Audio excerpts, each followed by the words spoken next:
இந்த சத்தத்தை கேட்டுக் கொண்டிருக்கிறேன்.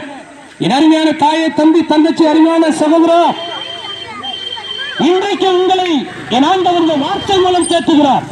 ஒருவேளை அந்த தாயை போல ஐயோ எனக்கு வாழ்வு உண்டோ, என் வாழ்க்கையை யாரால் மாற்ற முடியும், பல நாட்களாக கண்ணீரோடு வியாதியோடு இருக்கிறேன், யார் என்னை தொட்டு சுகமாக்க முடியும் என்று சொல்லி கலக்கத்தோடு நீங்கள் இருக்கலாம், வேதனையோடு இருக்கலாம், கண்ணீரோடு இருக்கலாம்.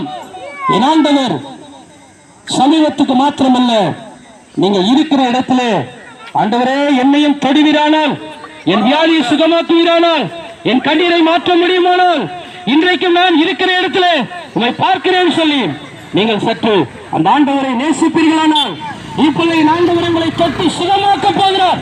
அற்புதங்கள் நடக்க போகிறது. இருக்கிற இடத்துல வேதனைகளை அற்புதமாய் சுகமாக்க போகிறார். 12 வருடத்தோடு வேதனையோடு இந்த தாயை சுகமாக்க முடியுமானால், நீங்கள் இப்படிப்பட்ட சூழ்நிலை இருப்பீர்களானால் ஆண்டவர் உங்களை தொட்டு சுகமாக்கிறார்.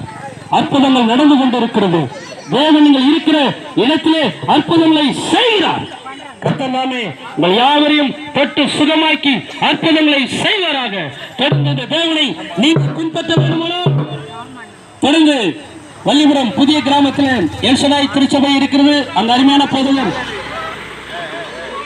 வின்சன் ஐயா அவர்கள் இருக்கிறார்கள். நீங்கள் ஒவ்வொரு வாரமும் காலை ஞாயிற்றுக்கிழமை 8:30 மணிக்கு அந்த ஆராதனை நடைபெறுகிறது. ஒவ்வொரு மாதமும் அமாவாசையில் விடுதலை ஜெபங்கள் உண்டு. கலந்து கொள்ளுங்கள். கர்த்தர் உங்களை ஆசீர்வதிப்பாராக. வெள்ளிக்கிழமை தோறும் விடுதலை உபவாச ஜெபங்கள் உண்டு. கலந்து கொள்ளுங்கள். கர்த்தர் உங்களை ஆசீர்வதிப்பாராக. God bless you. Amen, amen.